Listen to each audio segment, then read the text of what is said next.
Hi everyone. So I found this comment on Facebook. So basically this user is having an issues where he want to share a master database to, I think here he mentioned like 3 separate accounts to other people, right?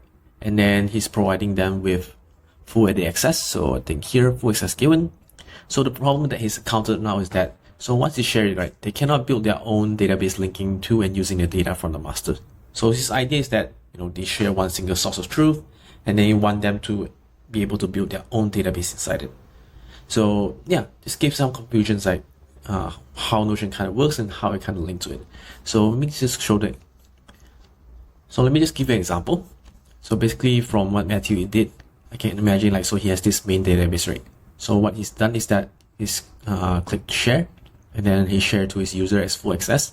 So I have this dummy account here called robot. So I've shared to the robot account, right? You can see I'm actually in main. So this is actually my main workspace. So I'm sharing this, being shared as a guest, right? As for robot. And then you can see the usual dashboard for when you have your own accounts, right? So this is the robot main workspace. And then since this is the guest workspace, so I have to switch around here. And then that's where I can have access, right? So I can type anything, can do all the things. I can even create like a relation. But you notice we don't really have access to anything here unless the things that has already been shared. So for now, only have this, right? So we can't actually create new things here. So it just doesn't look the same.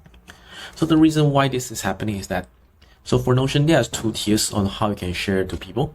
One is called guest, which is what you share normally. When you do it share from here, right? You share to guest. This is actually free. I think for the free plan, you can share up to 10 users. And then for the pro plan, the plus plan, you can share up to 100. And this is mostly sufficient. This is more than sufficient for most users, even for like small business.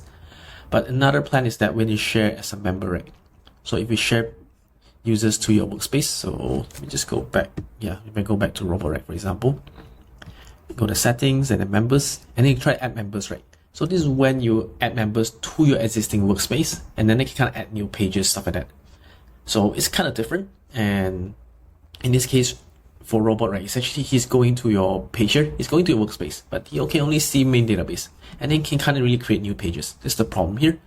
So in order to solve this problem, so what you do is instead of just sharing the main page, right, so you need to create a linked database here, or just like an inline database. So you already create a new page here, and then just have a database here. Instead of sharing only the main database, you just share this whole page itself, and then I just share to robot, give it full access, and then we can go back here and then just kind of refresh it. So now you can see robot have access to the shared page, and then in here itself, so you can see robot can actually create database now.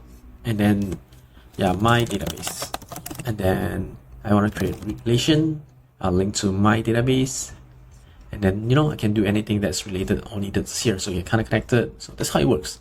So basically you need to share the page and then for it to work. And yeah, that's it. If you find this video helpful, please like and subscribe. So thank you.